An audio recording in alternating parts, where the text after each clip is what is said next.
The message came on a Tuesday morning. No warning, no conversation, just glowing letters on my phone screen. I'm leaving you. Moving to Miami with my 20-year-old babe. I already emptied our joint account, ha ha.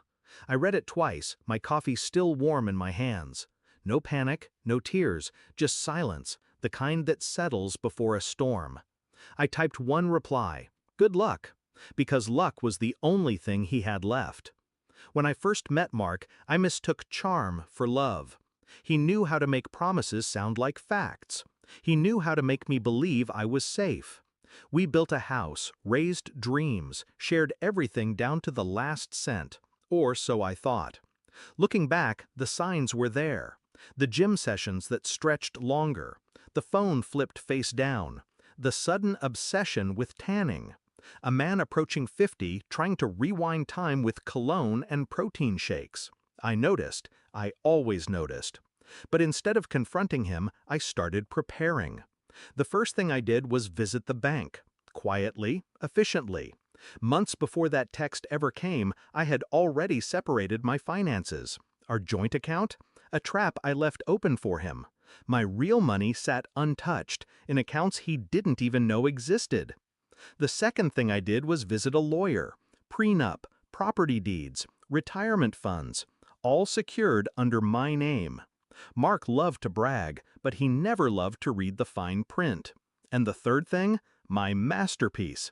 I moved the house into a trust, legally untouchable.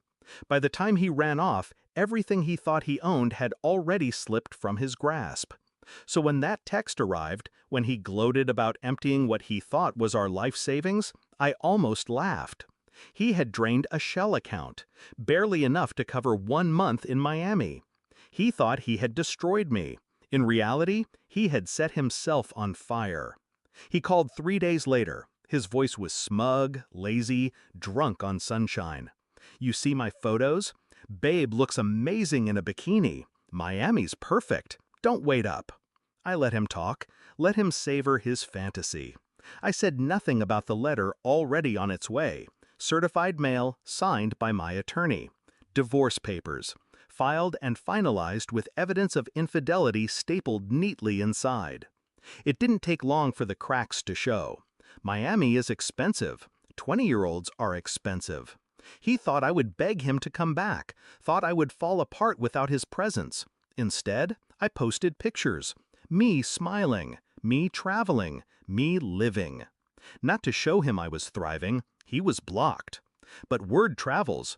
Mutual friends whispered, and every whisper found him.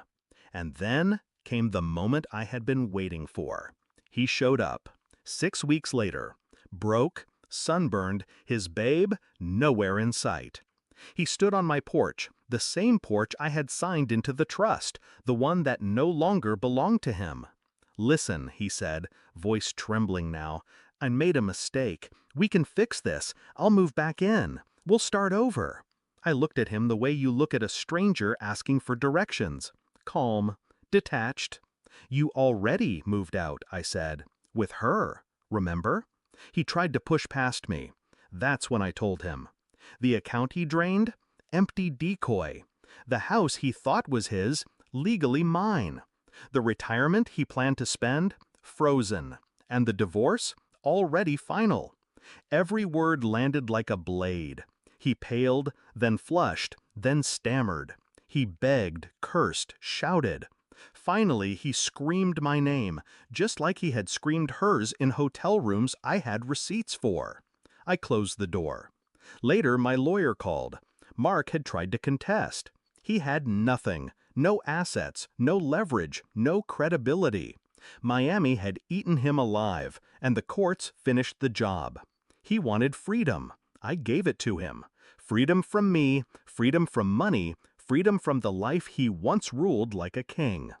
People ask if I felt satisfaction. No, satisfaction is too small a word. What I felt was clarity, the kind that comes when the fog of love burns away and you finally see the truth.